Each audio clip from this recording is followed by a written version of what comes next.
We're live.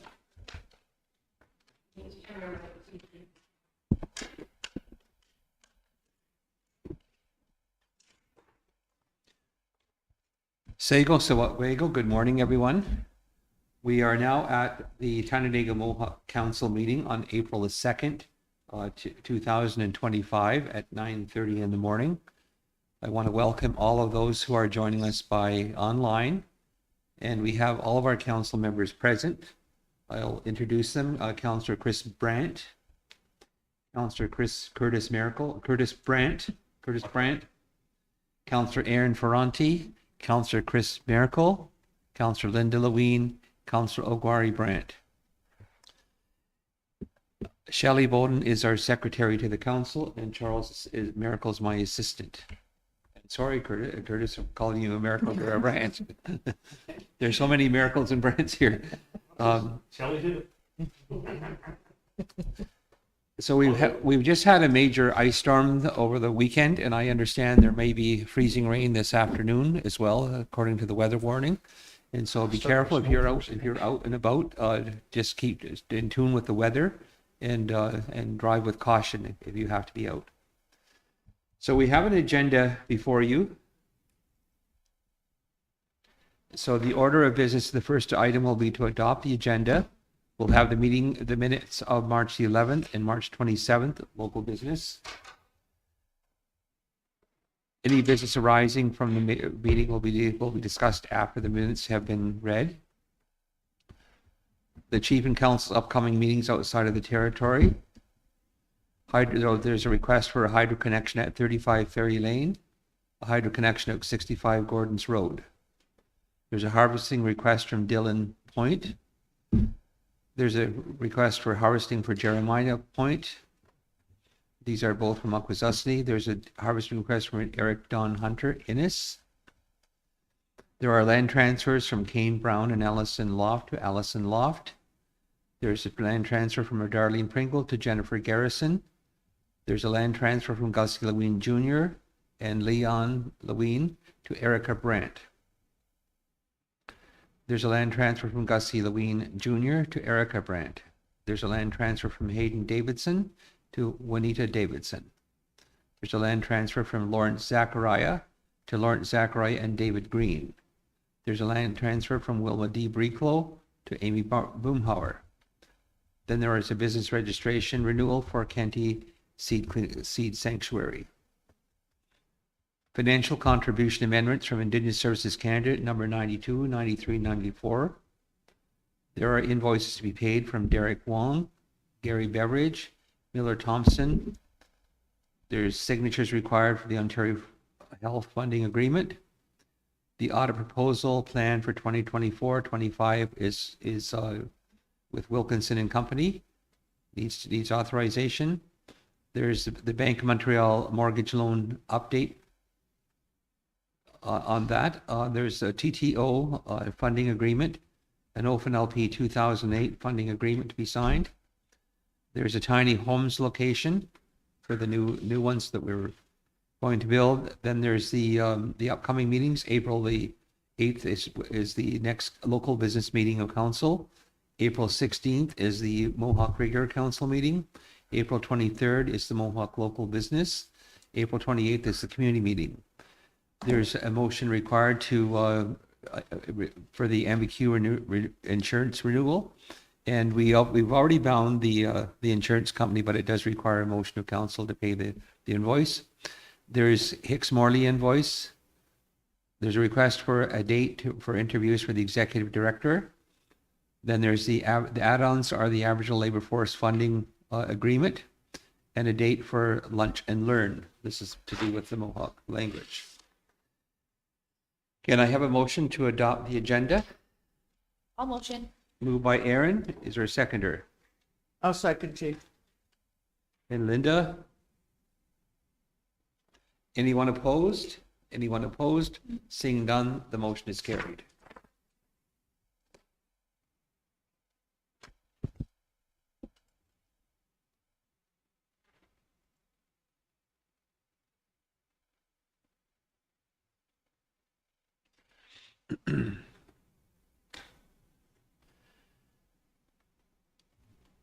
The Tyendinaga Mohawk Council minutes of March the 11th.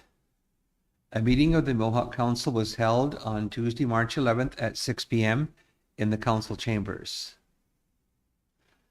Present were myself, Chief R. Donald Miracle, Councillors Chris Brandt, Curtis Brandt, Aaron Ferranti, Linda Lewine, Chris Miracle, joined by teams.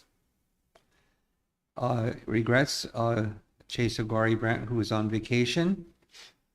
Staff present were Angela Miracle, the Acting Chief Administrative Officer, Shelley Bowden, the Executive Administrative Assistant and Recording Secretary to the Council, Charles Miracle, Executive Assistant to the Chief.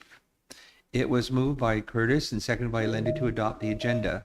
Motion 1 was carried. Motion 2 was moved by Aaron and seconded by Linda that the council minutes of March the 5th will be approved. That motion was carried.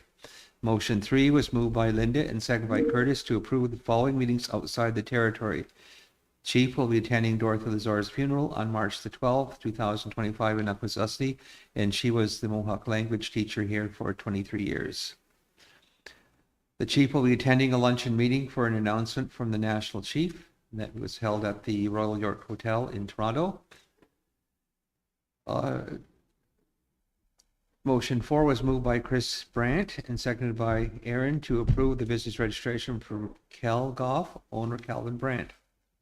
The motion was carried. Motion 5 was moved by Chris Brandt and seconded by Curtis Brandt to approve the business registration for Kakik Tobacco, owner Robert Greenwood. The motion was carried.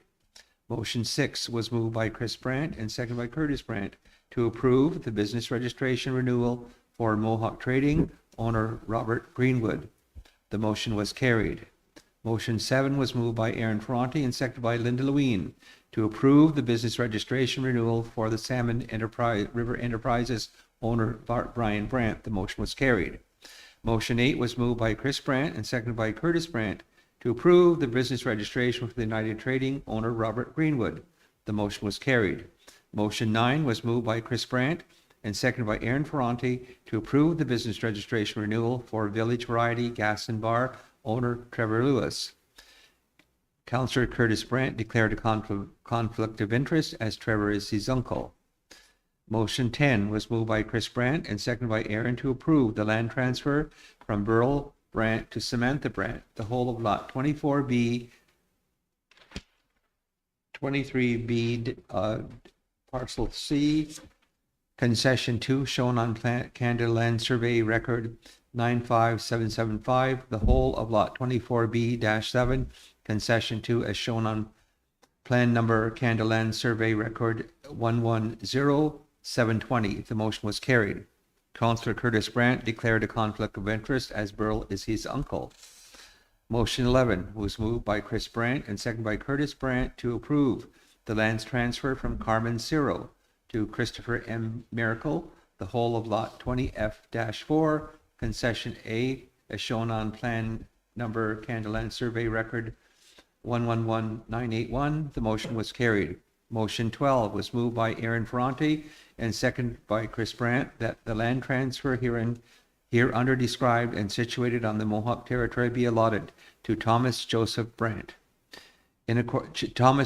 Miracle, in accordance with Section 20, subsection 1 of the Indian Act, Revised Statute of Canada, 1985, Chapters 1-5, Land Transfer Description, the whole of Lot 2-11-1, Concession 1, as shown on Plan Number Canada Land Survey Record 92800, the whole of Lot 3-7, Concession 1, as shown on Plan Number Canada Land Survey Record 92800.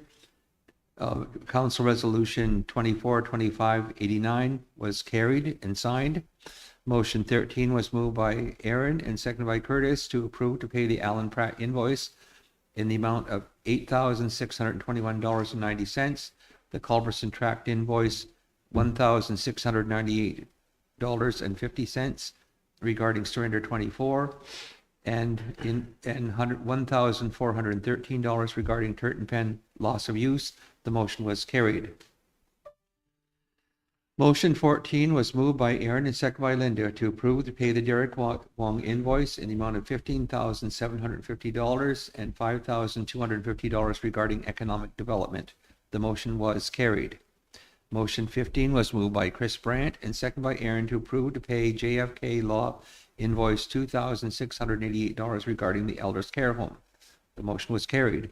Motion 16 was moved by Chris Brandt and second by Linda Lewin to approve the Indigenous Services Canada funding agreement number 21-27, Amendment 91, in the amount of $15,175,122.57 for the Comprehensive Funding Agreement, CFA, for 25-26.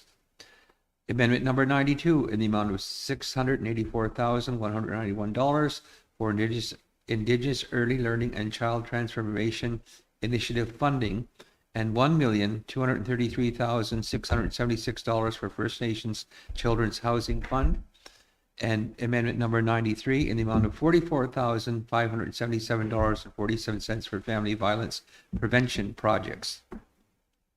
The motion was carried. Motion 17 was moved by Chris Brandt and seconded by Aaron to approve the Hydro One connection agreement for temporary power to the job site trailer at Flat Street. The motion was carried. Motion 18 was moved by Aaron and seconded by Linda to approve the Canada Mortgage and Housing Corporation Section 95 for 25-26, expression of interest to construct 4 units. The motion was carried. That needs to be recorded on the bottom there, that the motion was carried. Just make that correction. It's on ours. It's on ours. It's on, okay, just cut out, Oh, I see it's cut out on the next page, okay.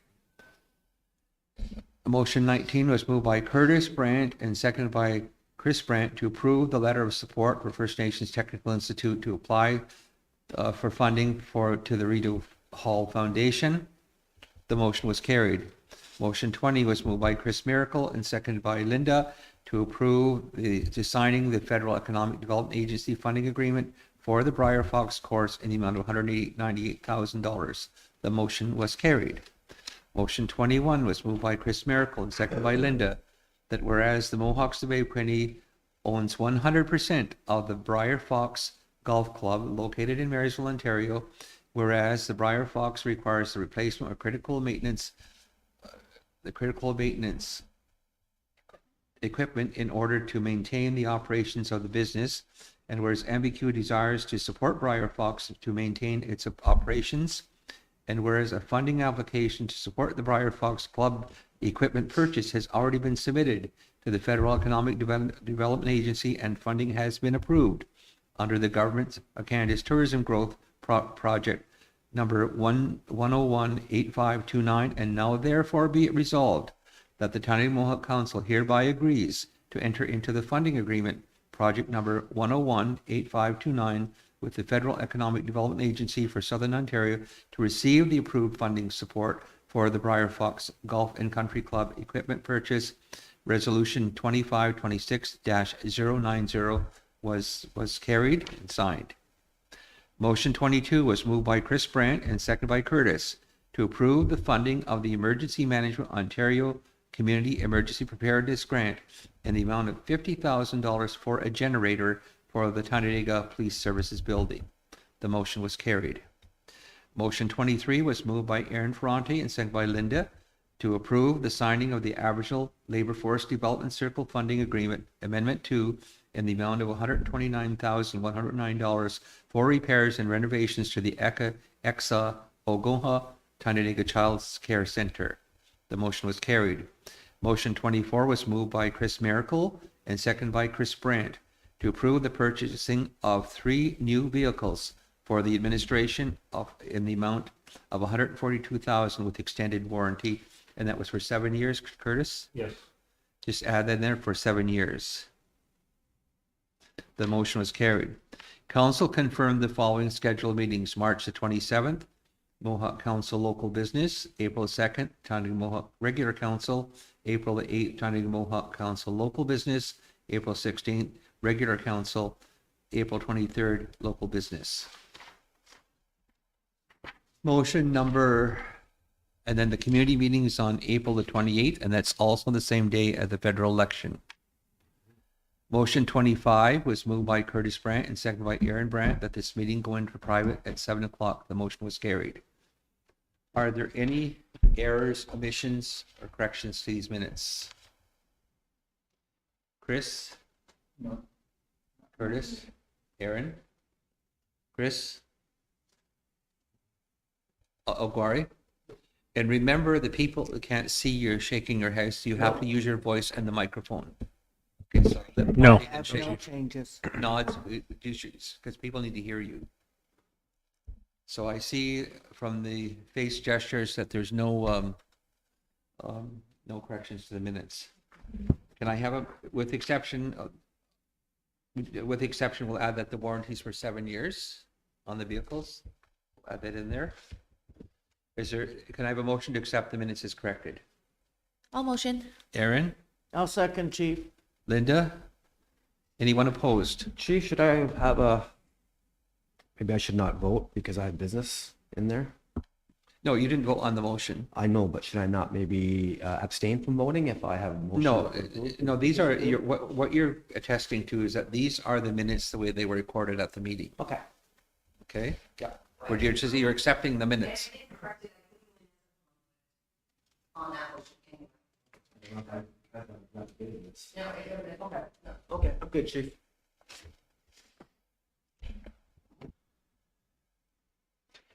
Just a minute here. What motion was that, Shelley? For the land transfer?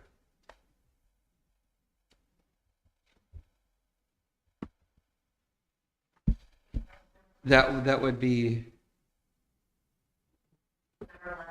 number 11. So just add then Chris Miracle declare for the council. Chris Miracle declared conflict of interest. That's a correction. Okay. So it's been moved by Aaron and seconded by Linda to accept the minutes as corrected. Anyone opposed? Seeing none, the motion's carried. The council minutes of March the 27th, a meeting of the Tyendinaga Mohawk Council was held on Thursday, March the 27th at 7 p.m. in the council chambers for local business. I was present, Chief Don Miracle, Ogwari was present, Chris Brandt was present, Chris Miracle was present. Regrets were from Curtis Brandt, Aaron Ferranti, and Linda Lynn prior commitments. Angela Miracle, AOA acting chief administrator, was not feeling well, so not in attendance. Staff, Shelley Bowden was present, and the executive assistant and recording secretary to the council. Motion 3 was moved by Ogwari and seconded by Chris Brandt to approve the letter of support to the G. Junhet Okawona Language Center for their application to the Rita Hall Foundation. The motion was carried.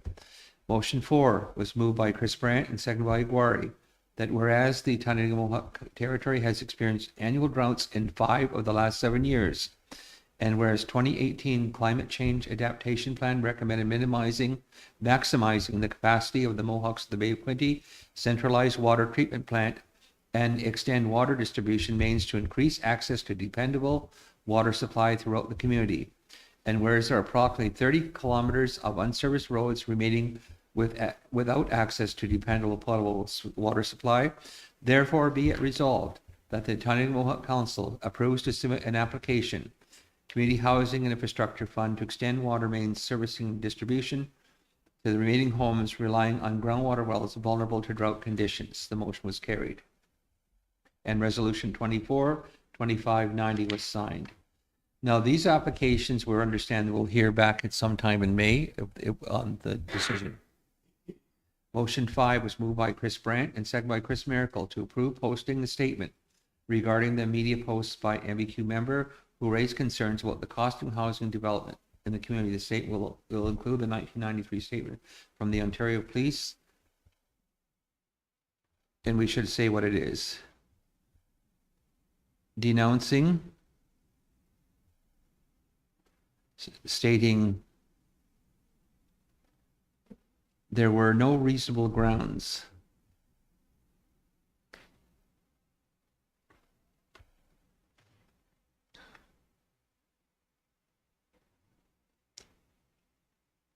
Reasonable or probable grounds.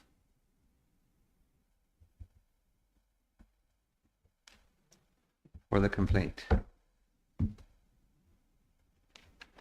Moved by Oguari and second by Chris Brandt to approve to notify Douglas Fish that council is not interested in the meeting.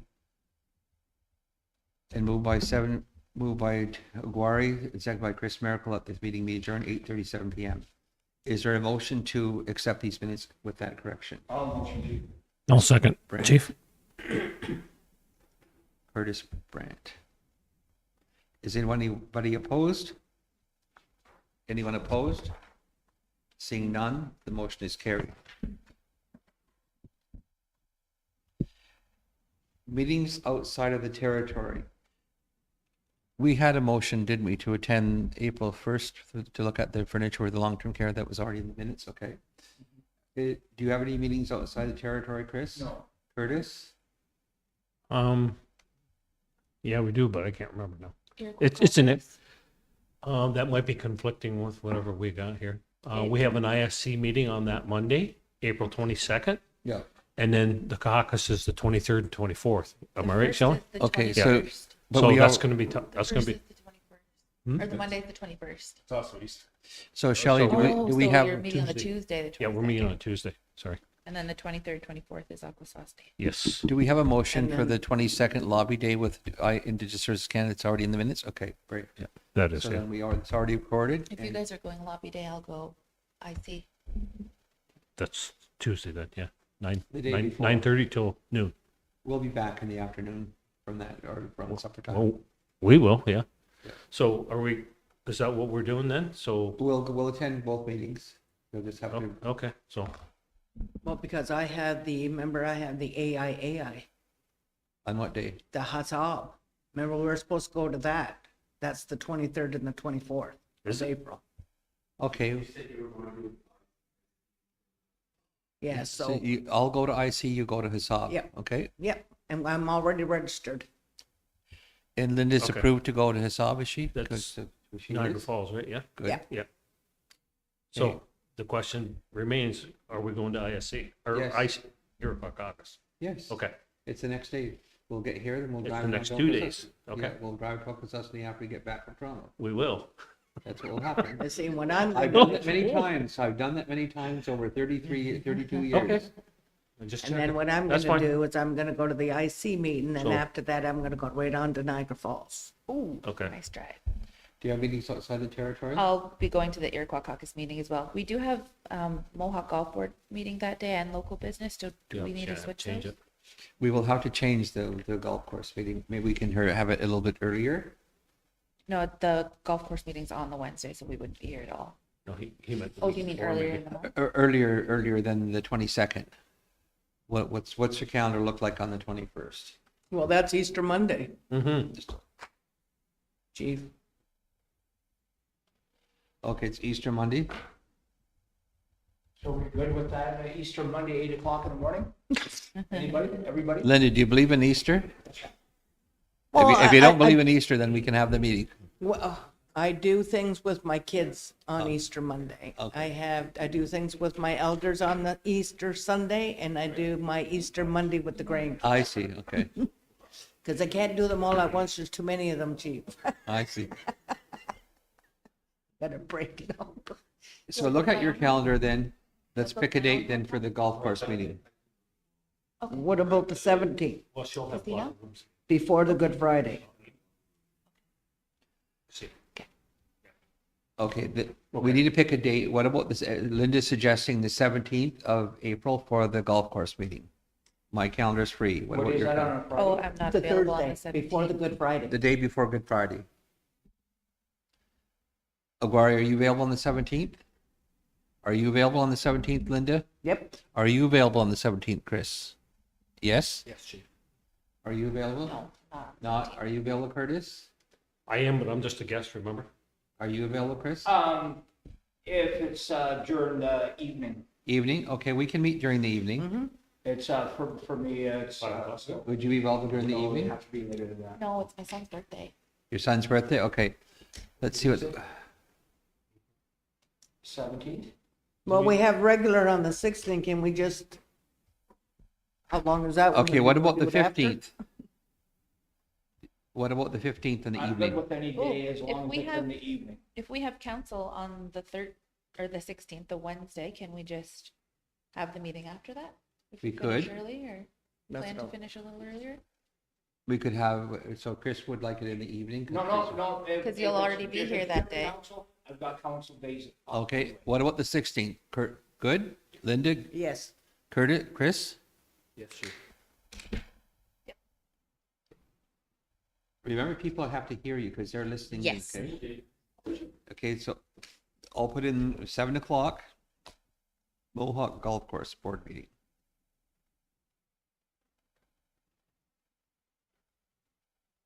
That's April 6th.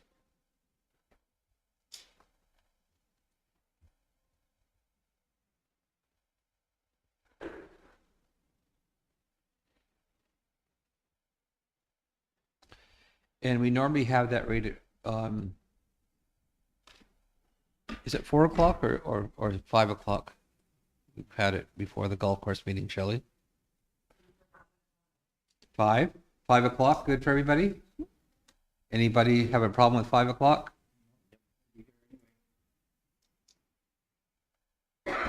Could move it up if we finish regular meeting early. though. Or as soon as we're done the regular meeting. Yeah. So hey, let's have a motion to have it on this April the 16th then. Ogwari, who will second it? I'll second. Remember, Ogwari, you have to speak because people can't hear you. Oh, yes, chief. I'll make. Okay, thank you.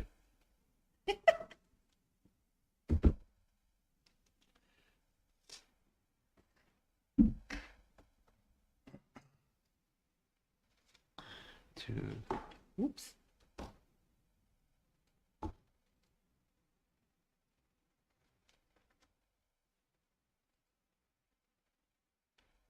April 16th.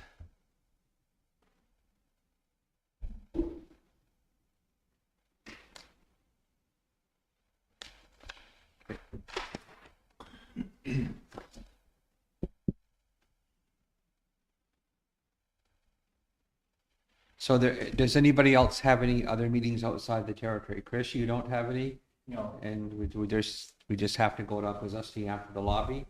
And the golf course meeting has been rescheduled to the 16th. Do you have meetings outside the territory? Nope. Chris, do you have meetings outside the territory? No, chief.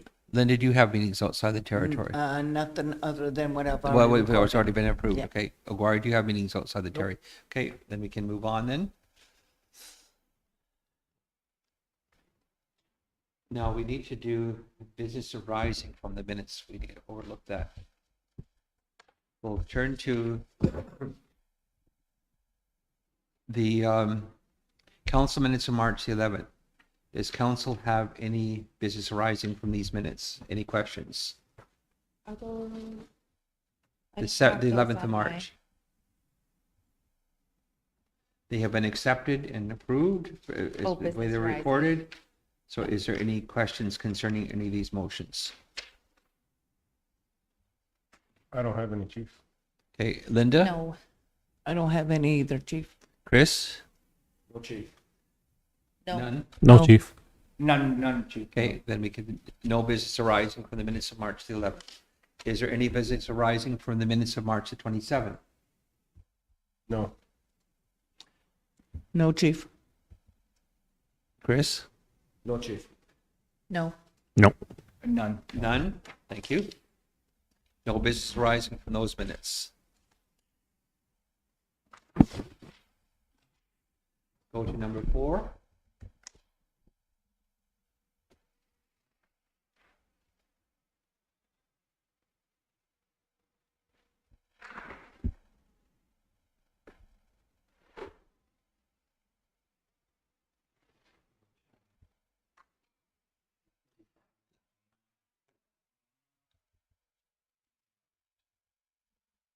It's, this,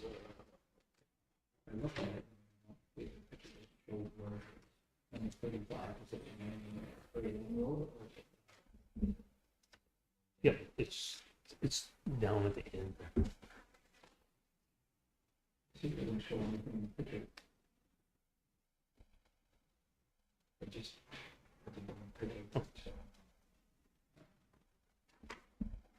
is, And just wondering if, the installation of the whole guidelines are gonna be, like, safe there around the property. Yeah, because it doesn't show, that's all. Item number 4. There's a request for a hydro connection at 35 Ferry Lane. The issue is requesting hydro approval, Hydro 1 to connect to 35 Ferry Lane. As per the hydro layout, Nick Brinklow, the superintendent, has reviewed it, doesn't have any concerns. There will be a 40-foot class 4 pole along with 3 supporting anchors. It's recommended to grant approval for the Hydro 1 to complete this work. Is there a motion to approve I'll this work? motion that. I'll second, Chief. Yeah, just wanna make sure that, guidelines and everything are all. Is there anyone opposed? No, Anyone opposed? No, Chief. Seeing none, the motion is carried.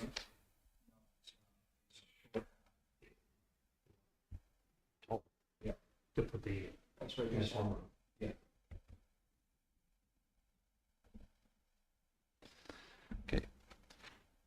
There, item number 5, there's a hydro connection request for 65 Gordon's Road. It's recommended to grant approval for Hydro 1 to complete the work. The attached sketch has been reviewed by Nick Brinklow and there are no concerns. Is there a motion to I'll approve motion this? it, Chief. I'll second, Chief.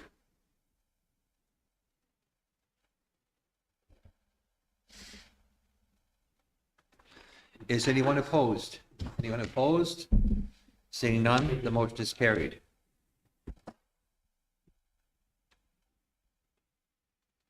There is a harvesting request from Dillon Point. Dillon Point has contacted the Mohawks of the Bay of Quinte and requested permission to harvest in our area in 2025. Dillon Point is a member of Akwesasne Mohawks of the Akwesasne First Nation. His request for permission to hunt deer until May 31st, 2025 in the Westport, Ontario area. A copy of his status card and a copy of his PAL possession acquisition license card are attached to his briefing note. His status and PAL card have been not expired. Also a signed letter of permission to hunt on John Texera's property. A letter of permission is attached for the signature by the chief. So he sought permission to hunt on private property. Does council approve this request? Yeah, his, he doesn't really, being a part of, the Iroquois, he doesn't really need a letter, but I mean, if it makes things a little easier with M&R, I will motion the request. I see that he's not using a firearm anyway. He's using, probably a bow. my concern with it is that he's requesting to hunt just deer, buck and doe, and it's not the season for that. It doesn't matter. There is no season. We don't recognize any season. So that doesn't matter. So the motion then I will think read it to, does, because I did talk to other hunters as well, and there's not about without releasing anything, but there's concerns about hunting things that are out of like there isn't really a good reason to hunt them. You did? I don't agree with it. okay, Like I think we owe it to be stewards of the land and we to don't recognize any seasons. There is no You season don't. for any harvesting for food. There never has been. So I disagree, and I respectfully do have a problem with that. So Okay. I will vote negatively okay, on this. just procedure here. When I ask for a motion, there has to be a seconder for the motion to have a live motion on the table. That's the way the council operates here. And so is there a seconder for Chris's motion? Sorry, we're just having a conversation. I'll second it, Chief. Curtis, Brandt. This is just- Now, we have a live motion. Erin has registered her opposition to it and her reasons. Is there any other opinions at the council? Is there any other, Chris Miracle? Why is he hunting deer in the spring? That's what I said. For food. Because if his freezer goes empty and he can't afford, it's cheaper for him, and he's not using a gun, so he's using a bow, which is It's for putting food in his freezer, into maybe his kids' bellies. He's not selling them? And it doesn't say anything about selling it. But just It doesn't say anything. So I thought maybe you knew the guy. I don't know the guy, but he holds the right to hunt. For sustenance. They're for I sustenance. understand There that, is- but why there's not no hunt season. something that's in It's- season? Go fishing. It's not the season for fishing yet. But I thought we didn't go by season. Well, exactly. Well, that's my point, though. There is no seasons. Well, the request is to hunt deer until May 31st in Westport. So there's nothing about fishing. I would like that question answered. And the question is, Why are you hunting deer in the spring? he's already answered it for sustenance. For food. I need more information, chief. I shot Okay. four last night. It's that? I said I shot 4 last night. Because elders requested it. And one family requested, they had no food and they can't really afford to go to the, and I have farmers calling me to ask me to call deer. And when they call me, I do go and shoot deer, and it's not wasted. It's given away. In the Hamilton area they're actually asking people to come and kill the deer herds that are coming into the city. Not a word of lie, last night when we went out, I shot 4. We seen well over 80, which becomes a problem. And that's why the farmers call me. All right. Anyway, So there's a question, I guess, here, and the question that it seems to me, should there be a season when you can harvest deer for sustenance? no, we And cannot. and That's- and we cannot start traditionally, doing that. before the Europeans came, when food was needed, food was obtained from the natural environment. That is a traditional Aboriginal right. If you want to abide by the hunting rules of the non-native society, then you'll have to make a motion to do that. Mm-mm. So We can never do that, ever. but people do have a right to hunt for food. That's been established in the Supreme Court. But there is the issue, though, of not over harvest, because obviously things have to regenerate, or else there will be no deer. But there can be times where deer will overpopulate, and they do have to be their numbers reduced. It's like that with anything that's in the wild. And he's taken with a bow and arrow, this guy? Yeah. It's, if you read in it, Yeah. it's not requesting for using firearms. But you have to hunt safe. Just because you have the Aboriginal right to hunt, you also have to take into consideration safety. But he does have his PAL. He has all of his credentials. But he might just prefer to hunt with a bow. Okay, than- so anyway, we have a motion on the table, so we'll if is more discussion needed. If not, then I guess how does the councillors intend to vote on this I'll motion? second it, chief.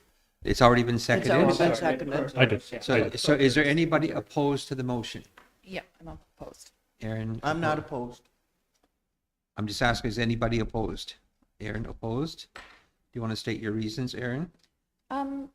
Yep, I think that we have a duty to I don't think we need to state that this is the season. But there are reasons that you don't hunt at this time. Like this is the time that they're breeding and making new babies, so that we're having the next season will have more things to hunt. So no, I don't agree. No. Okay. Anyone else opposed? Aguirre? Linda? Chris? You're in favor of the motion? Just I'm raise good your with the hand if you're in motion. favor of the motion. Okay, the motion is carried.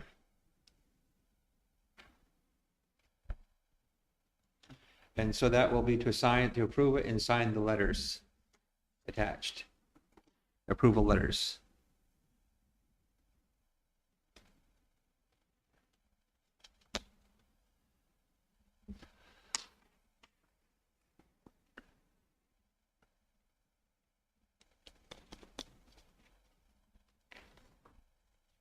Chris, if there are band members that are in need of food, are they utilizing the food bank? I don't know. They've never called me. They've always just called me and asked me if I have any venison or moose or walleye or salmon. They just they just get in contact with me because they know that I have, Okay. most of the time I have stuff in the freezer, so I give Okay. it to them. Okay. But I'm not sure about their use of the food bank, Chief. Okay. So harvesting application for Jeremiah Point. That's his brother. Is it? This is Dylan Bank, and the farmer or the landowner actually wrote a letter of permission to both of these. Yeah. Yeah. Okay, so the members that are joining online, I like to be able to read what's before the council so they have it because they don't have what's in front of you. Yeah. So Jeremiah Point has contacted the Mohawks of the Bay of Quinte and requested permission to harvest in our area in 2025. Jeremiah Point is a member of Akwesasne Mohawks of the Akwesasne First Nation. His request for permission to hunt deer until May 31st in the Westport area. A copy of his status card and copy of his PAL possession acquisition license card are attached to this briefing note. His status and PAL card have not expired, and also a letter of permission from John Tigzeria to hunt on the property. A letter of permission is attached with the signature of Chief Miracle. Is there a motion to approve? I'll motion that, Chief. Is there a seconder? I'll second, Chief. His brother. They're both doing the same. And Is there anyone opposed? Yeah, I'm opposed for the same reasons as previous.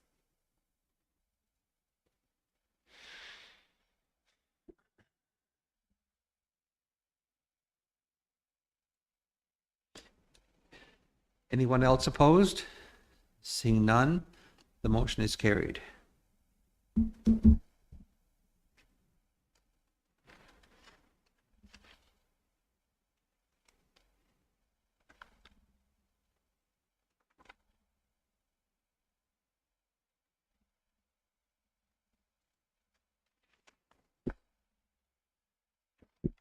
Number 8. Eric Don Innes has contacted the Mohawks of the Bay of Quinte and requested permission to hunt in our harvest area 2025.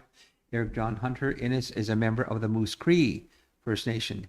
His request for permission to hunt duck and geese for the year 2025 in Lansdowne area. A copy of his status card and copy of his PAL license are attached to the briefing note. His status and PAL card have not expired. A letter of permission is attached for Chief Miracle's signature. Is there a motion to approve this request? I'll motion, Chief.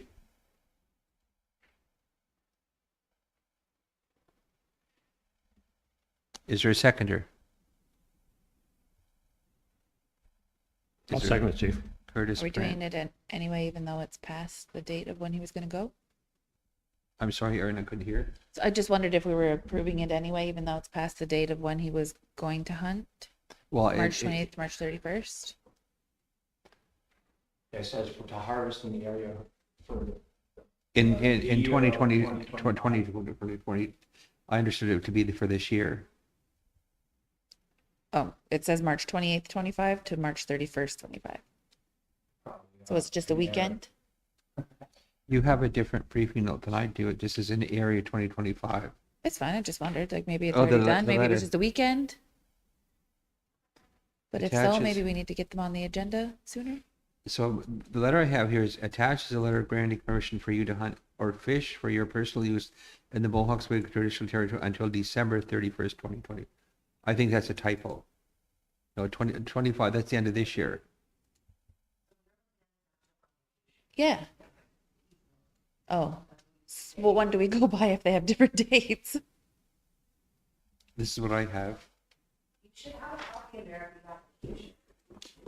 It's the end of the year. That's the letter that they write for you to sign. Yeah, for the granting permission, so that's what I looked at. Yeah. It's different than what's on his application. I'm I just see. wondering for dates. Yeah, he could very well be just coming down for the weekend to hunt too. He doesn't have the application. So I guess, are we granting this Eric Don Hunter in his permission to hunt in our territory for the year Yes, 2025? yes. It's Chris Brandt, Curtis Brandt, that's what we're approving to hunt this year? And Aaron is right, he just says the dates are. just Duck for and the geese. weekend, So he could be coming down from Moose Factory just for the weekend to hunt. But does it matter? We're granting permission for the whole year 25, or do you want to limit it to just the weekends only? Well, he's only asking for permission for the weekend. So if Like you look what? at his application, it says trying to hunt further south this spring due to work. I have friends with connections to MBQ and was told it was a good area to hunt, and MBQ was accommodating. So So the he's question down is, here are, and he's He's trying to only hunt down- on the weekends He's when only he's not down for the working. weekend, and he wants to make sure that he has permission for the weekend. yeah, usually in these applications, we don't really specify weekends only. I've never had that before, but if you want to specify it's only for the That is weekend. fine, if that's all he's requesting, that's fine. Then I see no difference between him asking for a whole year or Okay, but asking just for a. When he put in the application, it was on March 13th, and he was asking for from the 28th to the 31st. Yeah, the 28th, So don't send a letter saying that it's all year then, just do the dates that he for applied the for. date that he requested. So anyway,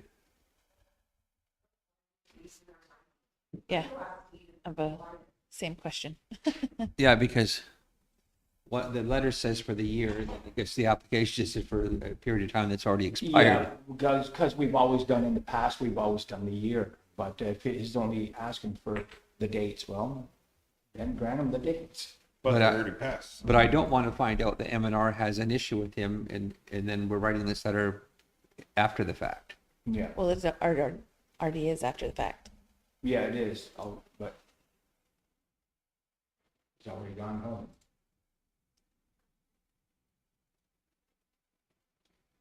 I think he's working down here. Is he? Mm-hmm. Well, that's what I gathered from the letters. Maybe Stevens had a call with him or something, but they should Trying have. to hunt further south this spring due to work. I have friends and connections at MBQ. I was told it was a good area to hunt. And MBQ was accommodating.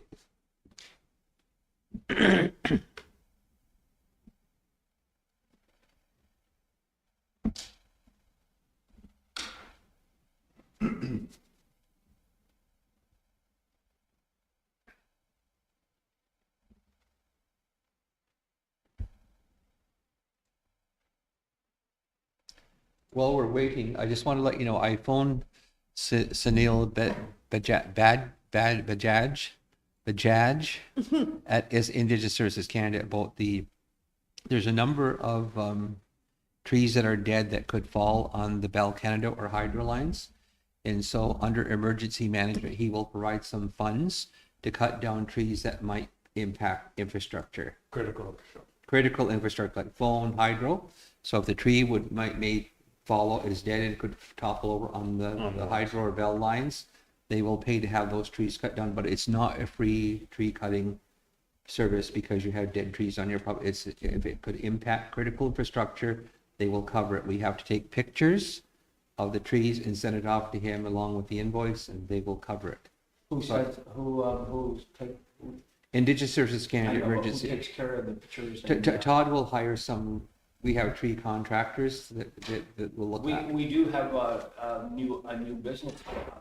Yeah, so on the the staff will look after all the administration of it. As long as that we hire those tree companies that are from the territory here itself. Yeah, I don't usually tell the staff who to hire. I just tell them that there's money available, look after it. Well, I would like to utilize the Okay. businesses that are here on the reserve. Okay. I'm sure that they will make every effort to do that. Okay. But sometimes, if it's critical, there's a potential for another ice storm. We don't want to wait and have it topple down and not have hydro or phone service. So we have to get ahead of it. So, Oh, isn't the Bell and Hydro responsible for keeping trees away from their lines? well, anyways? anyhow, but there's trees that are on private property. They're going to have to call those people and get permission to cut those trees down because it could topple over on the hydro or bell lines. Yeah. And so And- they'll look and- after the Yeah. administrative details. Their mandate is all they'll do is just they'll limit back, and they won't touch the tree, unfortunately, until it's absolutely critical. Okay. I see. So anyway, there's a bit of a confusion with the Eric Don Innes. The letter says to grant him permission to hunt for all of 2025, but the request was only till the end of March on the application. Did he phone you to ask for the whole year or what? No, I usually grant them for the whole year anyway. Well, what he thought was, as soon as he put the application in, he would get those dates, but there was no meeting, so you couldn't approve it within those dates. So he's gonna be hunting through a year. It's just specifically asked for those dates. That's all.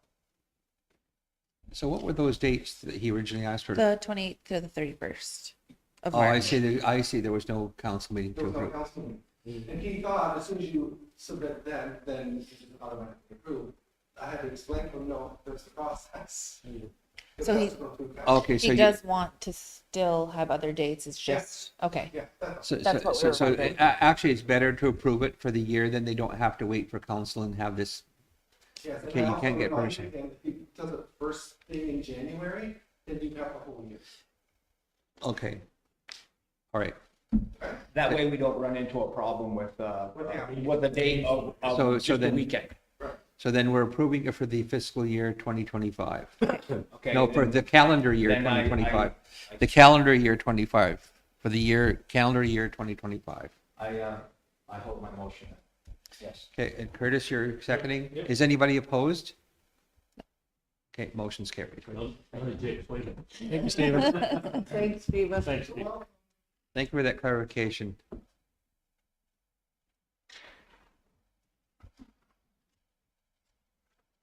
So we have to pass a motion to request assistance from the department to cut down dead trees that could impact on critical infrastructure.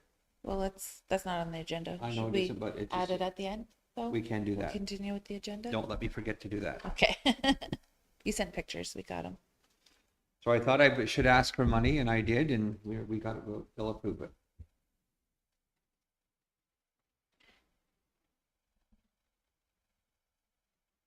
Number 9, there's a land transfer of lot 10B-10, concession A, Candaland Survey Record 109667 from Kane Joseph Brandt to Allison Marie Loft as joint tenants to Allison Marie Loft. Is there a motion to approve this request? All motion. I'll Eric. second. Is there anyone opposed? No, Chief. No, Chief. Seeing none, the motion is carried.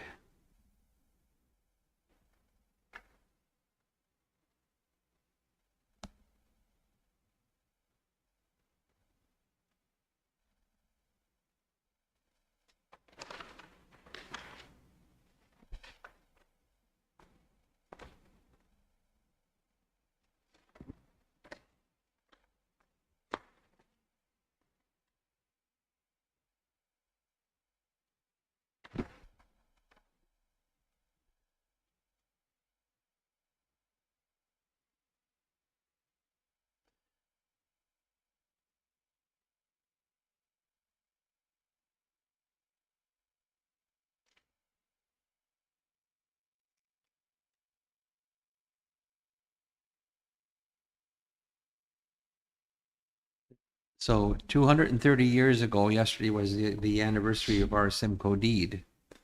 I think we need to remember that Mohawk military captains Joseph Brandt and John Deseranto really pushed the crown to give us a deed for the Tyendinaga Township. So they ensured that we would have a place to live. I think we need to be grateful that we have a community.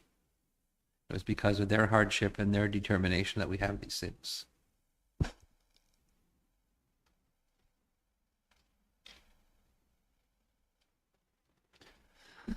There's number 10 is a land transfer from Darlene Pringle to Jennifer Garrison. A land transfer of lots 22L-9 and 2021-10. Concession A, Candaland Survey Record 75095 from Darlene Ann Pringle to Jennifer Eileen Garrison. And it's recommended for approval. Just got to check this out here to see if that's all right. Do you know her, Garrison? No. And that second thing there, that the second 22, it's a small L, that should read 22 capital L dash 10. There's just a small one, so a capital L. So it's not 221, it's 22L. Oh, do you? I don't. Do we need to correct that on the resolution, Shelley? Do we need to correct that because there's a 20, it looks like 20, 221, but it's actually 22L-10. Hmm? Yeah. No, No, Yes. it says it says 22L. on the trench. L-10. But on the agenda sheet, it's a small L, but it looks like a 1. Oh, Change it on your sheet of paper. But the actual transfer of land is proper, yes. Okay, is there a motion to approve this request? All motion. I'll second that, Chief.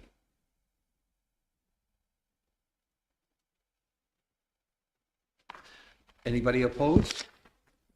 no, Chief. Any opposed? Motion's carried.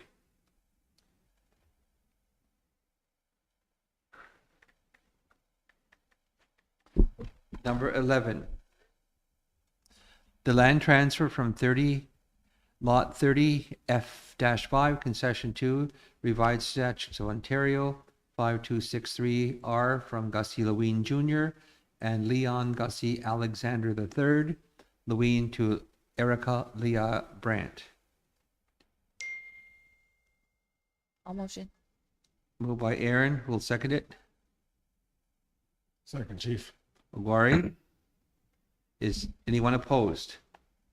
I No, just have Chief. a conflict for the next, for Then that it- one and the next one. They're my relations.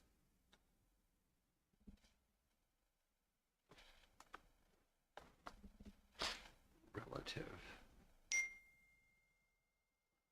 Okay, the conflict is noted. Thank you.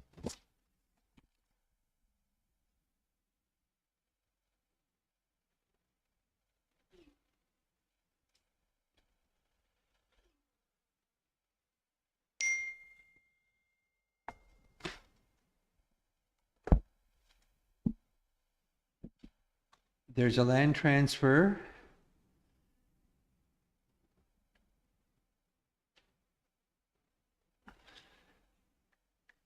for lot 30F-1-3 concession 2 Candalen's every record 74973 from Gussie Lewin Jr. to Erica Lee Brandt. Is there a motion to approve this request? All motion, Chief. Oh, I think we just did that one. Curtis, is there a seconder? It's a There's two? side by Okay. side. They're right beside each other. Is there a seconder? I'll second, Chief. Make Is sure there you any- just mark me down as a Gotcha. conflict, chief. Curtis did. The Councilor Linda Louise declared a conflict. Relative. It's been moved and seconded. Is there anybody opposed? No. Anybody opposed? Seeing none, the motion is carried.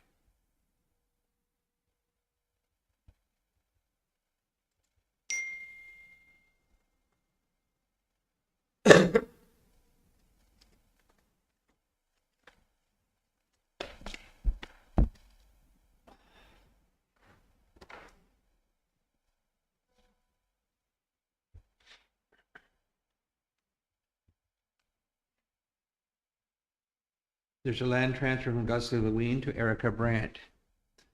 Land transfer for lot 33C-5, concession A, Candaland Survey Record number 109164 from Hayden Norris Davidson to Anita N. Davidson. Is there a motion to approve this request? I'll motion. I'll second that, Chief. Oguari and Chris Brandt.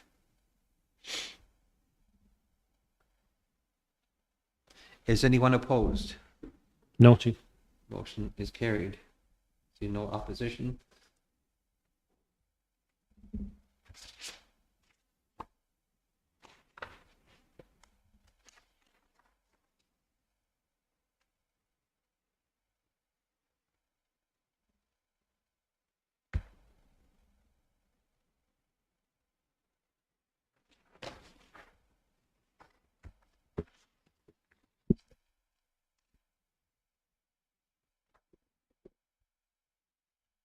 There's a land transfer for lot 16C-18 concession 2, revised statutes of Ontario 6422R from Lawrence Garfield Zachariah to David Wayne Green and Lawrence Garfield Zachariah as joint tenants. Does council approve? Need a motion? A motion, chief. Aguirre. Is there a seconder? I'll second. Aaron? Is anyone opposed? Anyone Oh, opposed? she, Hearing none and seeing none, the motion's carried.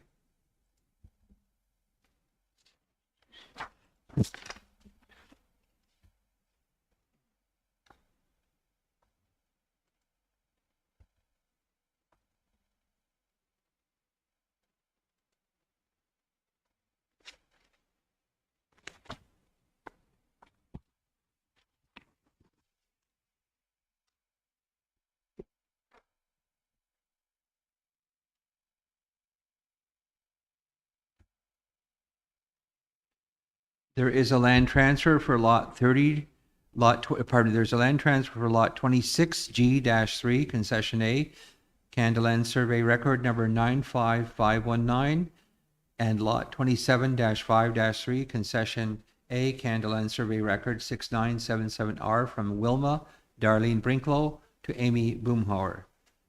Does council approve this request? I'll motion. Aaron? Is there a seconder? second, chief. Curtis? Is anyone opposed? Anyone opposed? Seeing and hearing none, the motion is carried.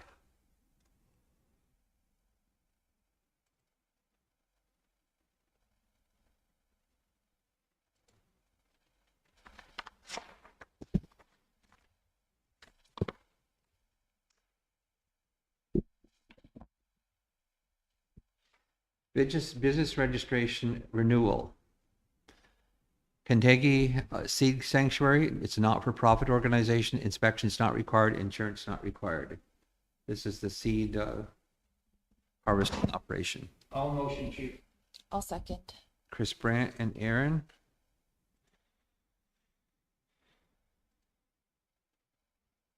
Is anyone opposed? Anyone No, chief. opposed? Seeing none, the motion is carried.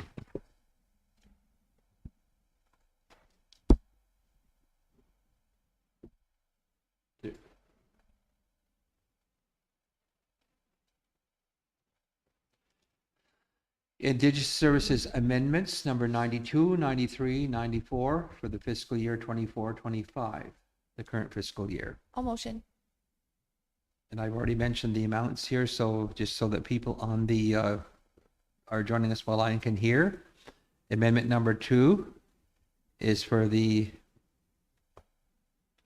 let's see here, is for the Head Start additional funding for $683,191 for the First Nations Child Family Services, $1,233,676. That's for Amendment 92. Amendment 93 is prevention projects for family violence, $44,577.47. Amendment 94 is for the home and long-term assisted living, institutional care, $6,499.94. And it's been moved by Aaron. I'll second the chief.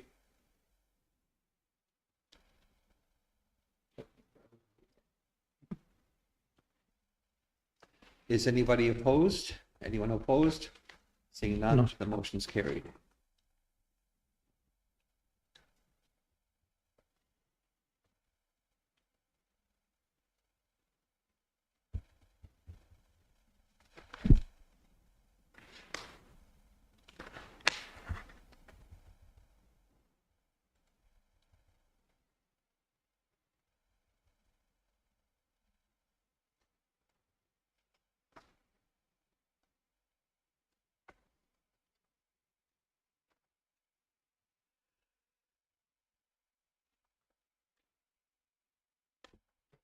Sign where you see your counselor name printed on the attached agreement.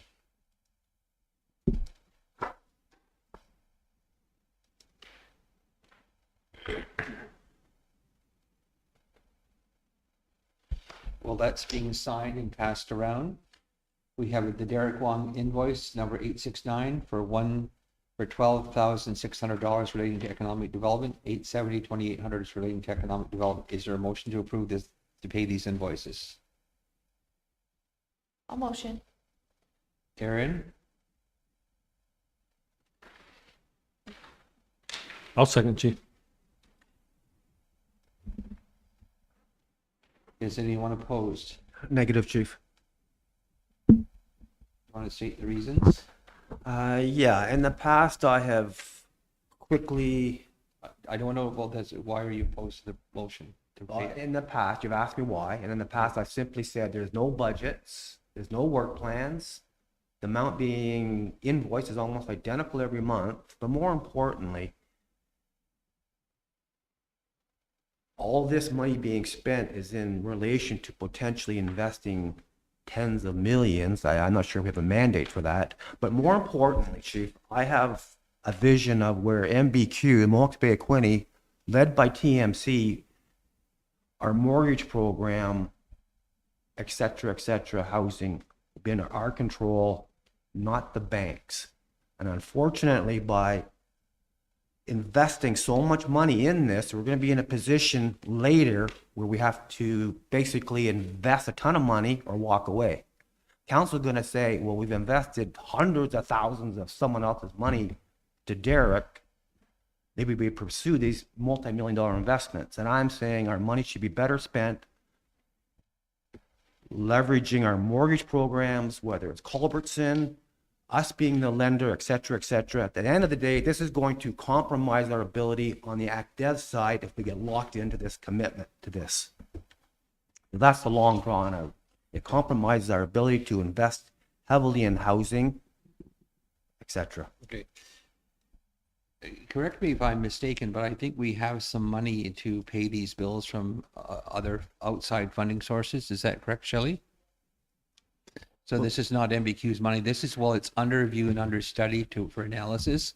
So this is not coming from MBQ funds. It's I know it's not MBQ funds, Chief, but we should spend it. But in the past, I've heard you and staff say, oh, it's not our money, just spend it. And it's like, that's absolutely reckless. That's reckless to have that person there say, well, it's not our money anyways. No, but We should spend it like it's our money. We should spend like it's the community members' money and spend it wisely as opposed to, oh, it's someone else's Okay. money. So if we can back up here, so if Angela's council's trying not, to say something. And just Angela? trying to talk. Chief, I was gonna say that some of the money is coming from ECDEV, like the funding that we do get from ISC for ECDEV, but also we did get some funding that does offset some of the other expenses, and that's why the bills are separated. okay, And it's all sorts of things, like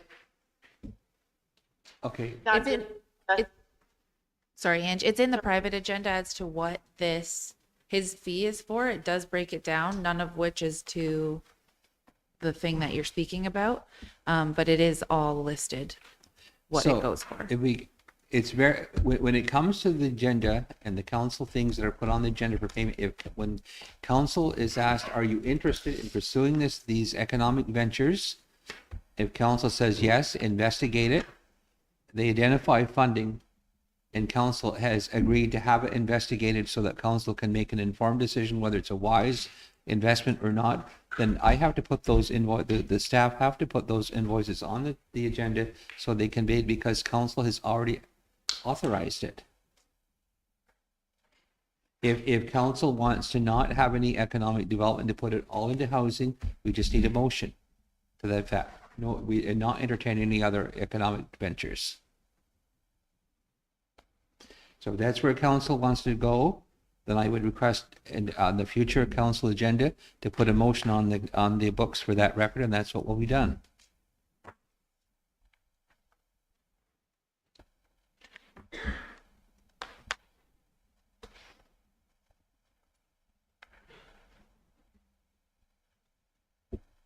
So it's been moved and seconded to pay these invoices, and Chris has registered a negative vote. Is there any other opposition? No, Chief. Any other opposition to paying these invoices? Seeing none, the motion is carried.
It just been close back in the folder.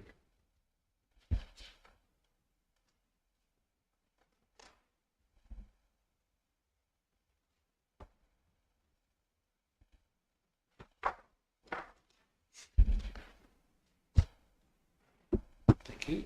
You're welcome, Chief.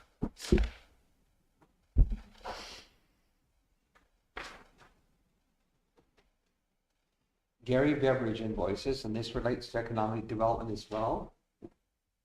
The issues that council is considering becoming involved with later on if the analysis say it's a wise investment. So the invoice is for $1,225. It's a chartered account. Motion. Aaron, I'll second, Chief. Linda. Anyone opposed? No, Chief. No, Chief. Anyone opposed? Seeing none, the motion is carried. The Miller Thompson invoices, $6,198.38 on corporate matters, $5,468.50 on corporate matters, $552 on economic development issues. Is there a motion to pay this bill? I'll motion. Aaron, is there a seconder? I'll second, Chief. Aguari? Is anyone opposed? No, Chief. No, Chief. No, Chief. Anyone opposed? Anyone opposed? Hearing and seeing none, the motion is carried.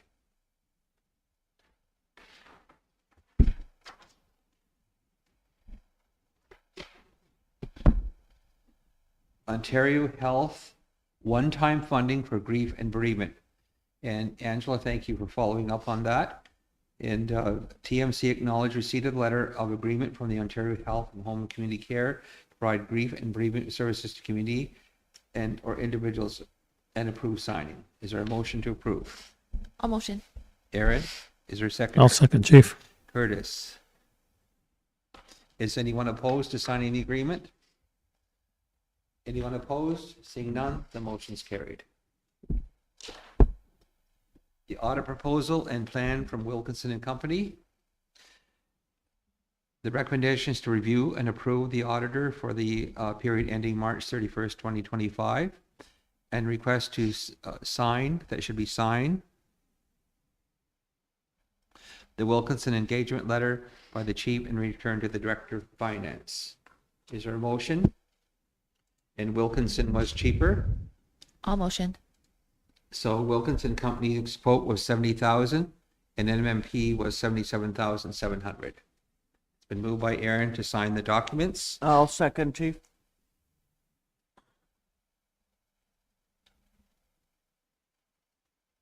Is anyone opposed? No, Chief. Any other opposed? Seeing none, the motion is carried. On reserve mortgage program. Please see, review the attached detailed briefing note, private, containing all members' names, confidential information, January 25th. The amount that we've guaranteed is outstanding is $19,185,235.33. The amount guaranteed by MBQ, the 80% of the balance equals $15,190,334.92, and that represents 115 mortgages. Motion to acknowledge the report. I will motion. Aaron, I'll second that, Chief.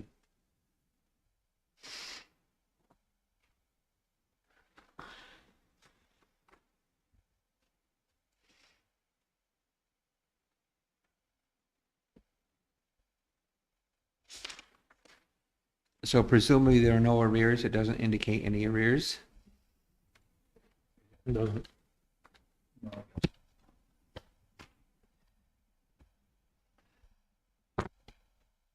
Just in future, Any can you arrears, any arrears that do come up, we do take care of reaching out to the people right away and making sure that they're addressed. Yeah, and thank you very much for that, Angela, but I think if we're getting a report, we should have a status report if there are any arrears included there. It's in I know private. they're on there. And It's how, in private, Chief. pardon me? It's in private. Okay, oh, I see, it's in private, okay, thank you. Thank you. We don't need to know who is in arrears, but how many are in arrears, if there's any. But I know the payback has been very good.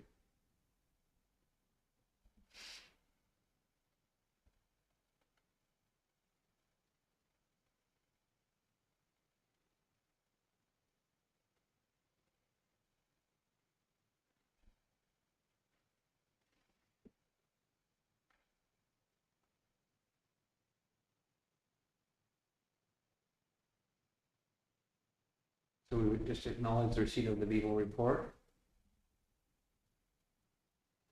The TTO funding agreement for the fiscal year 24-25, and the recommendation is to recommend signing the agreement, and it's to sign the Jujunha Ogowona language program for 24-25 contribution agreement in the amount of $375,000 from the Mohawks of Equinny. This council approved the signing of the agreement. Yes. A motion, Chief. Aaron Inaguari. Is anyone opposed? No, Chief. The motion is carried. And this comes out of the open LP funds, correct, Angela? Mm-hmm. Yes. Yes. Okay, thank you.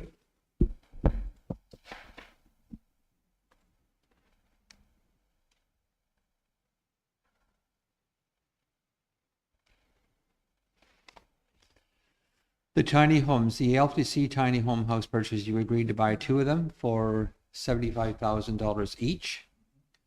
And to replace the 2 units at 5655 Old Highway 2, the former Davis property, that's where the houses are, the tiny homes are already, in Shanwell, and approve the permanent project budget totaling $248,322.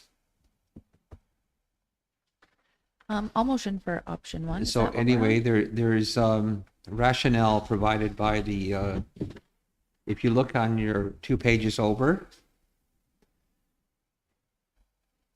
so they did a comparison from 3 properties to put these 2 units on. The Shannonville property, Mohawk contribution was $248,320.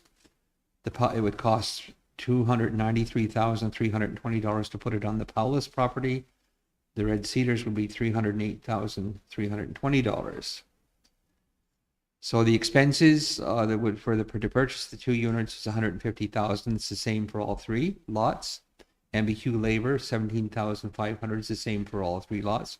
Materials is $31,000, the same for 3 all lots. Utility connections are $10,000 for Shannonville, $55,000 for Paulus property, and $70,000 for Red Cedars. The delivery crane is $17,500 for the Shannonville property, $12,500 for the Paulus property, $17,500 for the Red Cedars property. Engineering is $7,320. It's all the same for all 3 properties. Contingency of $15,000 is the same. So really, it looks like it's the utility connections is the saving, is creating a substantial savings to put it at Shannonville. And the utility connection is $10,000 for the Shannonville location. The Paulus property is $55,000. Red Cedars is $70,000. So these are the anticipated expenses to show you why they recommended the Shannonville property. Is there any discussion required, Chris? Chief, I'm not sure if anybody here knows, but why would the revenue change? Wouldn't revenue be the same, whether it's Shannonville 248 or Red Cedars 308? Well, the revenue is really represents the contribution from Mohawks of Equinny. I don't know. So the question, Angela, is the contribution for the units. I suppose because the hydro costs are more, that the band has to pick that up. That's what I would presume. Revenue would have to cover the expenses, so the expenses would be different at each location. Yeah, so it's costs more at the location, so that affects the amount of the contribution from the band. Because it costs more to put it on Paulus, that has to come from the band. It costs more to put it at Red Cedars, that has to come from the band. That's a big difference between the 3. The Shannonville, the Paulus, and the Red Cedars. That's See, Chris, do major. you see that? So, You have the chart there? It's a no-brainer to put them in Shannonville. I'm good with option 1. I'll motion. If you see, so the revenue is really MBQ's contribution. So if it's going to cost more, it will cost the band more. Either way, it costs the band. Yeah. Don't know how the revenue is different. If it's our revenue, how does it change per? It's not, this is not income, this is a the revenue is revenue for the project. So this is the amount of the band's contribution to do that. Yeah, I don't understand why our It- contribution changes. No, but because the costs are more for these lots, so the band's got to pick that up. What he's saying here, of this total amount, Chris, of the 248,320, it's going to cost the band more to put the contribution with it from the band more, but because it's going to cost more to put it from the Paulus property, the band's contribution will have to be more. And if you're going to put it at Rid Cedars, the contribution is going to be more because it's going to be more costly to put it there. So he tells you that he's telling you that the purchase price will stay the same, the labor is going to stay the same, the materials are going to stay the same, the utility connection costs are different. And the delivery is going to be different. It's going to cost $17,500 to take it to Shannonville. It's going to be cheaper to put it on the Paulus property, $12,500, but it's going to cost $17,500 to put it at Red Cedars. In $15,000 contingency will be all the same. But again, the contingency may not all be used to do it, so it could be less. So was there a motion to approve this? Yes, I motioned. Aaron, Just about a location. is there a seconder? So what are you approving? What location?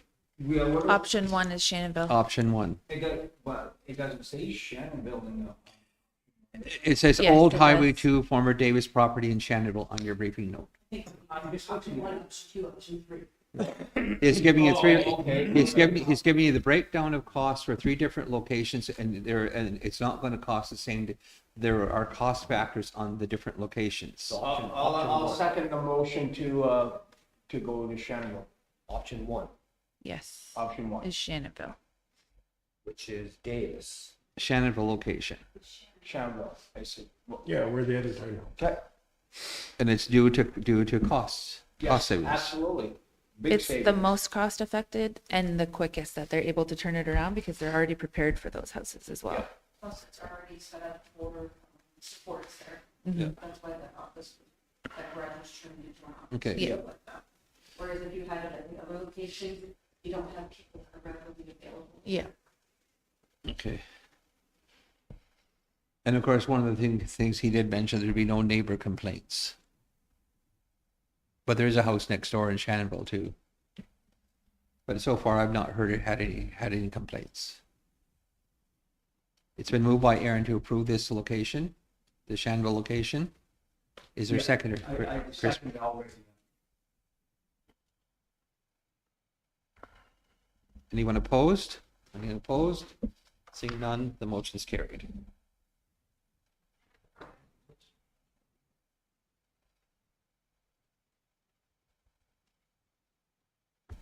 Which one?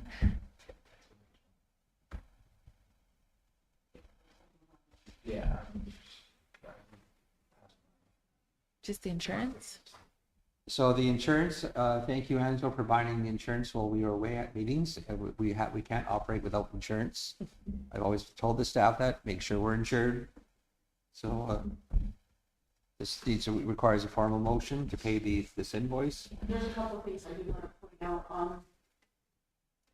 There is going to be some changes because Tommy's proposing that the replacement costs actually increase for the commercial and the houses to be more in line with today's prices. And they said they needed the information like, Angela, your mic.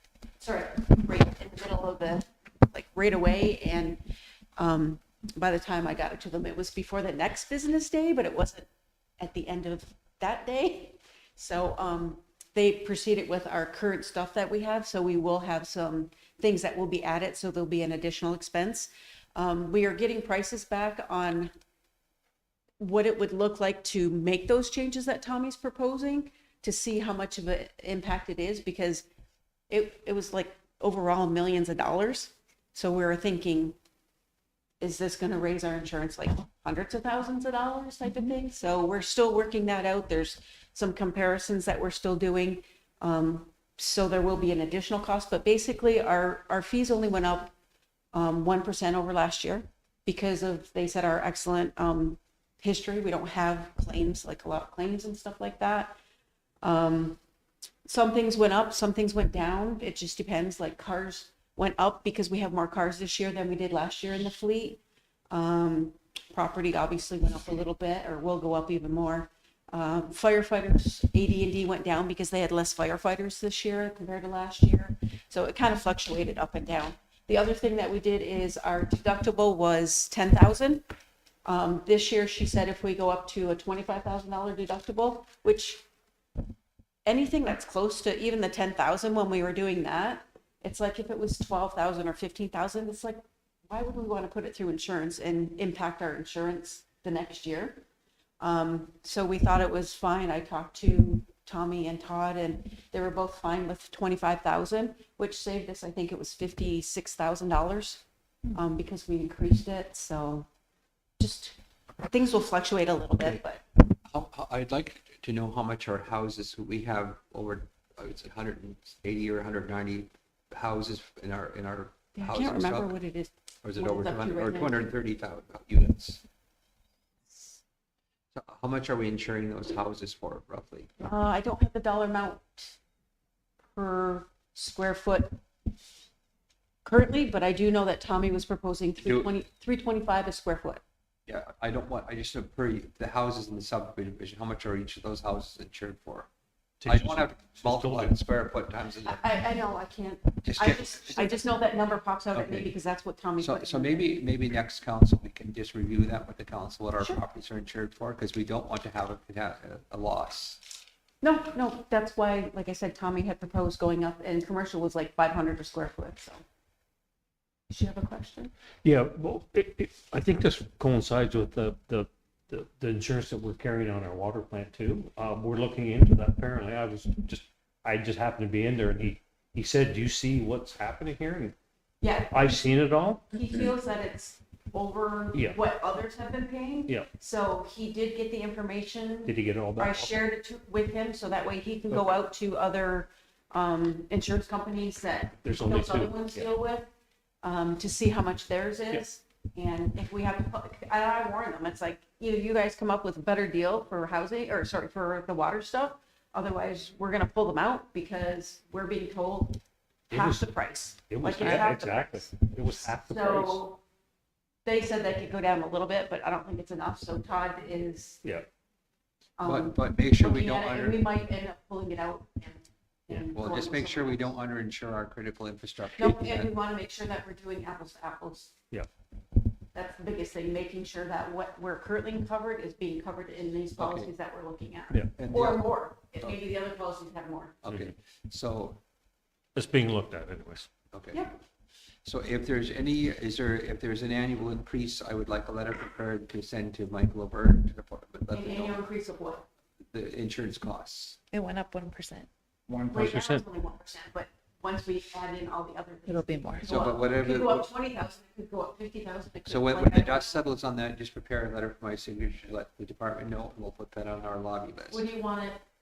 Well, just if there's an increase in the overall policy cost. Yeah, but for that's insurance. gonna happen every year. I know, but I'm still gonna be asking the department to cover, Acknowledging. to provide us more money. If it's costing us more, Sorry, we should Doug. cover it. I'm gonna ask for more. Is there a reason though, like? Well, if you can get the money instead of taking I it know, out I'm of just the wondering it's a what- lot better to take it, get it from the department than take What it do their we own. need to help you do Yeah, that? Like, yeah. what are we supposed to give you or substantiate? Just how much has the bill gone up from one year to the next year to insure our assets? 1%. Because the 1%. department requires us to insure our assets as part of our Currently, contribution it's only agreement. 1%, but it'll be more than that once we get the, So we can only know until later. Yeah. We We can, don't we know. we So if can't it's gone answer up that question. $50,000, we'll know in a few weeks, like, once Yeah. Tom and I actually get to sit down and look Yeah, at it. okay. just whatever the increase is over and above last Yep. year, and just whatever that global amount is, just write a letter for my signature, that's all we need. Yep. And attach a copy of the invoice. So I just was looking for the reason why, that's all. Yeah, because if we can get the money I'll for work with you on it. for the I'll- increase from the department, then we'll get No, it. and I'll work with you offline. for Okay, that. okay. So is there a motion then to pay this insurance bill? It's $827,766. Didn't somebody do it? No? $776. Almost in, chief. Curtis, I'll second. I thought somebody did. anybody opposed? Is there anybody opposed? No, we need insurance, no. Yeah. That It- was it- exhausting trying to put all that together. So that motion is carried, then to pay that bill. The Hicks Morley invoice. The total amount is $4,640 for the Hicks Morley. These are human resources legal matters. Motion to pay the bill. Motion. Aaron? Who will second? I'll second, Chief. Linda? Anybody opposed? No.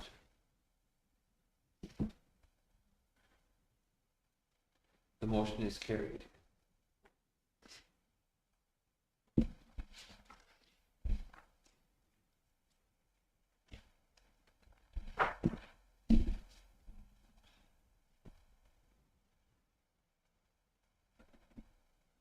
The Executive Director, Economic Development Commission recruitment.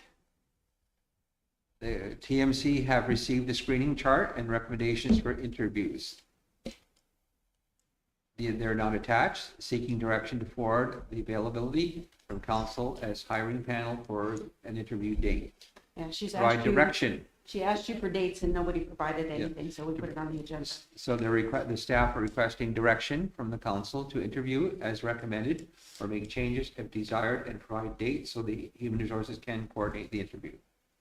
So first of all, let's settle on the date that council can be available to conduct this interview.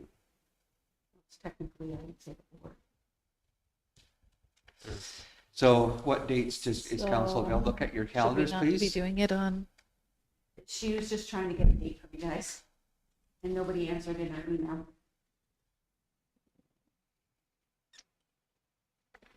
April.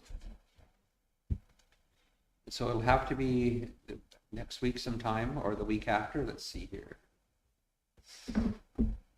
Look at your calendars.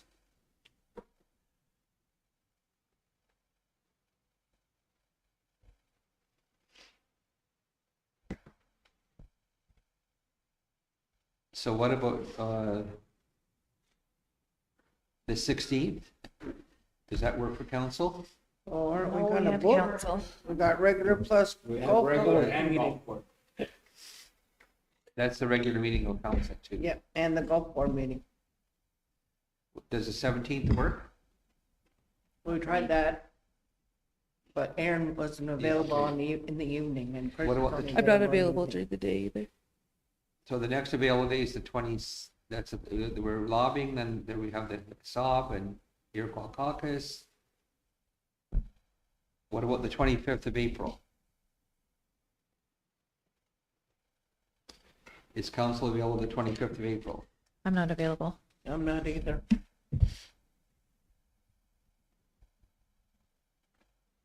What about the 29th of April? I'm good for the 29th. Oop, I'm also not good on the 29th. But I'm confident to let you guys go ahead with this, so. So do you want to go ahead with a smaller panel of council, so the full council hire the executive director for the Economic Development Commission? We need to get the ball rolling on this Exactly, stuff. so I'm ready to go on the 29th if we all can. Well, even if you guys can do it earlier, I can step out of this. I do have a conflict with one, so Oh, I can okay. step out of the Okay, the interview, okay. interview. So do you want to have an earlier date? So to me, I think, the corporations will come up at your April 28th meeting and they'll ask, why has the Economic Development Commissioner not been hired? Well, it's just available to meet and conduct the interviews. So you should have someone picked for that so you can present that. Well, what's in the second week of April? What was that? What's your calendar for the second week of April? Because towards the end, it's getting kind of heavy. So the second week is the 7th. We have an elder care meeting with the Ontario Health at Home at 10 o'clock. Then on the 8th, we have Local. lunch with HydroStar. I just stole And then there's local business. We could do them in the afternoon or the morning of the 8th. Yeah, because how many interviews are we doing? There was it. three, four. Is everybody good for that date, for the 8th? The 9th and 10th, because the meeting, we were gonna have Iroquois caucus here at 10, it's been moved to Akwesasne, so the 9th and 10th are good. Oh, okay. The date's been changed for Iroquois caucus to April 23rd, 24th.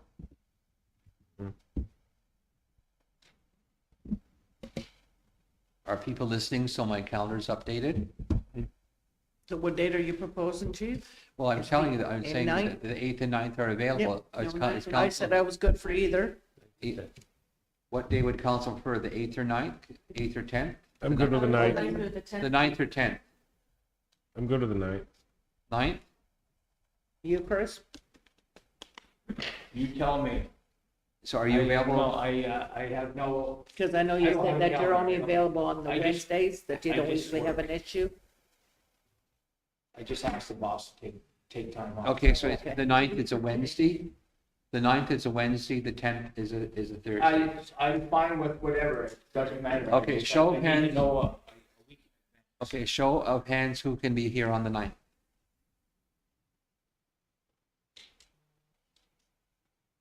Who can be here on the 9th? So we got 4 hands up. Curtis, you're not available on the 9th? I can't be a part of this, chief, remember? Okay, so then let's have them, let's set the date that, Can we? Oh, okay, yeah, yeah, that's fine. I didn't think, Why I can't you? didn't think I had a say. Yeah, that's fine. Okay, I'm good. chief. So what time, chief? well, we might better start at 9 o'clock in the morning. Okay. And I guess, so Aaron, you won't be participating in the No. panel. Aaron's declared a conflict with one of the interviewees, one of the applicants, so we will have it on the 9th, on April, 9th of April at 9 o'clock in the morning. Okay, let's have a motion to that effect. Motion? I'll second.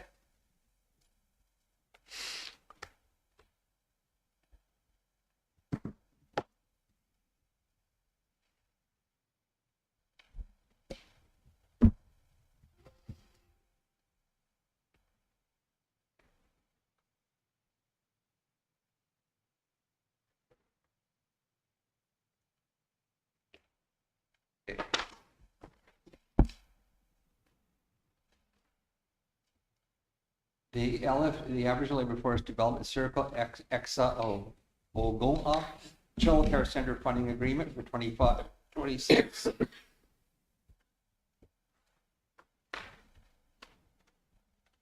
The effective date is April the 1st.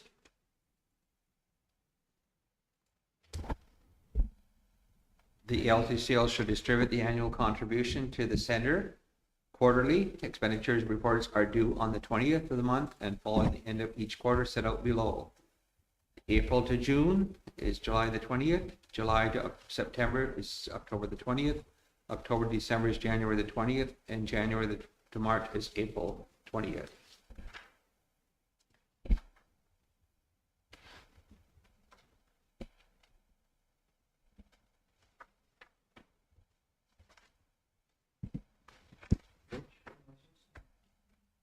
It's an add-on of the chief. It was an add-on. I thought rather than have it wait, I put it on the agenda so we could get it. So the amount of contribution from the Aboriginal Labor Force Development Circle for this fiscal year is $106,420. It's the standard amount that's been going to the daycare for years. And there's been years where they've said, we're not gonna have it anymore, and then they get it. So it's a good thing when we get it, till we don't get it anymore, then that'll be an issue. I'll motion, chief. Maybe Angela could let the council know what that money's spent for. It's just the operations. Usually we have it covered the salaries. At least when I was there, that's the report that I submitted, is that it was covering salaries. I haven't seen a specific report lately to tell you if it's changed, but it still just covers your operations chief. Is this the ALFDC funding agreement? Yeah. Yep, I'll motion. I already did. Oh, sorry. Yes, I will second it. Who will second? Who's it moved by? I did, Ogwari. Ogwari and Aaron.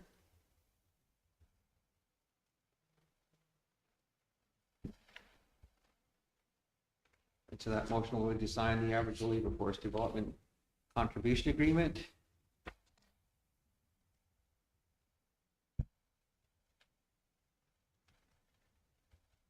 For the fiscal year 24, 25, 26, in the amount of $106,400.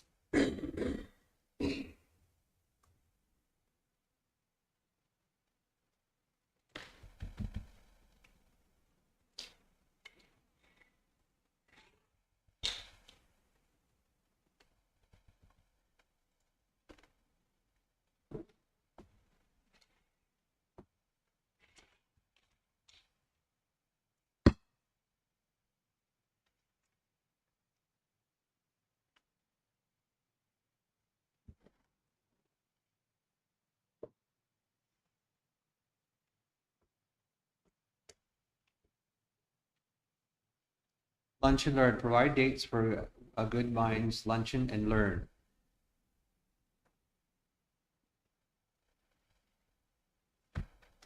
The issue has been a number of members within the community that are presenting with mental health and addiction issues. These members have been approaching TMC instead of reaching out to the Onyongwa ni Gonriho Hage Nirio Hage program. In today's fast-moving and complex community, members often approach chief and council or other leadership personnel about high emotion, urgency, or frustration. A portion of these interactions are shaped by underlying mental wellness and substance use challenges, even though they don't appear that way on the surface. The short session is designed to build and share understanding of what might be driving certain behaviors that leadership encounters, how to respond with confidence and consistency while maintaining boundaries, what helps and what might unintentionally harm the healing process. Participants will better understand how trauma and addiction mental health can affect how people communicate and behave, learn where TMC fits within mental wellness support system, and feel more confident in the role of Good Minds teams. Get simple tools for handling difficult conversations with community members who may be in distress or experiencing dysregulation. Recognize common patterns of survival, manipulation, high conflict dynamics, and crisis urgency, and how to learn to respond calmly and effectively. Strengthen teamwork between TMC and Good Minds staff. Be introduced to a clear vision pathway that outlines a Good Minds team responds to and supports community members. Be provided with a copy of the pathway for futures. Set a council meeting to schedule a date to participate in a 1-hour lunch and learn hosted by the Good Minds program. Focus on foundational knowledge and communication strategy related to the mental health and addictions. Can we do that for our lunch during our regular meeting on the 16th? We could do that.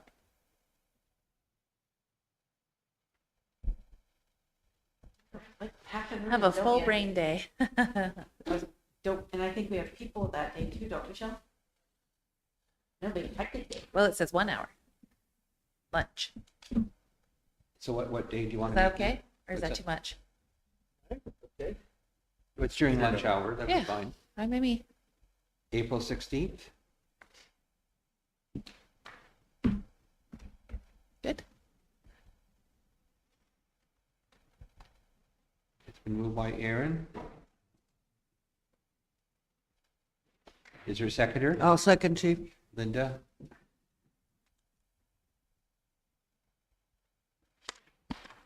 The motion is carried.